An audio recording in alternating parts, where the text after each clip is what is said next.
نگاہیں نیچی رکھنا گھر کے مرد بھی اور گھر کی عورتیں بھی. یہ کیوں کہا گیا؟ آج آپ کے علم میں نہیں ہوگا انسیسٹ کس قدر تیزی سے پھیل رہا ہے مغرب کے اندر. انسیسٹ کہتے ہیں باپ کا اپنی بیٹی سے ملوث ہو جانا، ماں کا اپنے بیٹے سے ملوث ہو جانا، بہن بھائیوں کا آپس میں زناکاری کرنا، یہ انسیسٹ کہلاتا ہے. اس وقت امریکہ میں سب سے زیادہ جو پریکٹس ہے وہ سائیکیٹرسٹ کی ہے. بڑی فیسیں ہیں، بڑی دوائیں ہیں. جو فارماسیوٹیکل انڈسٹری ہے اس میں بھی سب سے زیادہ فلرشنگ وہ دوائیں ہیں کہ جو ذہنی امراض کی. اور مجھ سے وہاں کئی سائیکیٹرسٹ نے کہا ذہنی امراض کا سب سے بڑا سبب انسیسٹ ہے. بیٹی سے زنا کیا ہے باپ نے، بیٹی کے دل پر جو داغ لگ گیا ہے اس کا دماغی توازن ٹھیک نہیں رہتا. بہن سے زنا کیا بھائی نے، اور یہ نہ سمجھیے کہ آپ کے ہاں نہیں ہو رہا، یہ وبا آ چکی ہے. کہیں آپ نے اخبار میں پڑھا ہوگا بیٹی نے جا کر تھانے میں خبر دی کہ باپ نے میرے ساتھ یہ حرکت کی.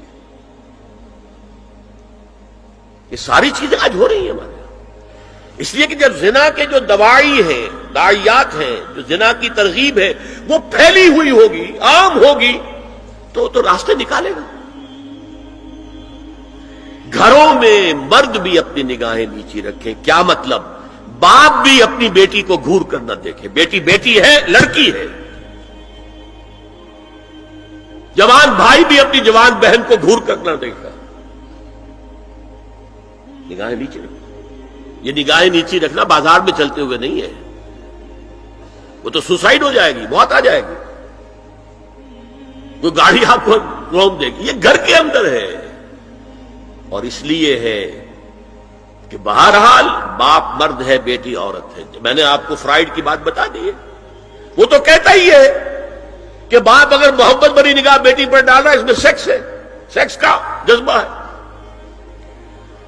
اگر ماں بیٹے پر محبت بھری نگاہ ڈال رہی ہے تو سیکس ہے. ایڈیپس کمپلیکس مشہور ہے اس کا. لیکن اپنی جگہ یہ ہے کہ باپ مرد ہے، بیٹی عورت ہے، بھائی مرد ہے، بہن عورت ہے. لہذا گھروں کے اندر بھی اپنی نگاہوں کو نیچا رکھو. میں آپ کو قول سنا چکا ہوں مولانا فراہی کا. اصلاحی صاحب نے کہا جب مولانا فراہی نے مجھ سے یہ کہا کہ اصل میں سورہ احزاب میں گھر کے باہر کا پردہ ہے اور سورہ نور میں گھر کے اندر کا پردہ ہے، تو کہتے میری آنکھیں کھل گئیں اور چابی مل گئی، کلید مل گئی ان آیات کو سمجھنے کی، ان کی اصل پس منظر کو، حقیقت کو جاننے کا راستہ کھل گیا. تو یہ جو ہے غض بصر یہ باہر کے لیے نہیں ہے، یہ گھر کے اندر کے لیے ہے.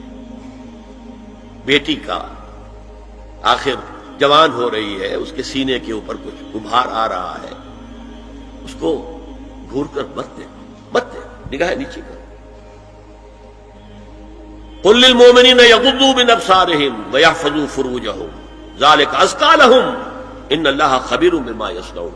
نوٹ کر لیجئے کہ یہ کہاں ہو رہا ہے؟ گھر میں داخلے کے بعد. گھر میں داخلہ اجازت سے، اور داخلہ ہوگا صرف محرموں کا. گھر کے اندر جو ہے وہ نامحرم تو نہیں آئے گا. یہ میں آگے بیان کر رہا ہوں. وَقُلْ لِلْمُؤْمِنَاتِ يَغْضُضْنَ مِنْ أَبْصَارِهِنَّ وَيَحْفَظْنَ مِنْ فُرُوجِهِنَّ. اور کہہ دیجئے مومن عورتوں سے بھی کہ وہ بھی اپنی نگاہیں جھکا کر رکھیں اور اپنی شرمگاہوں کی حفاظت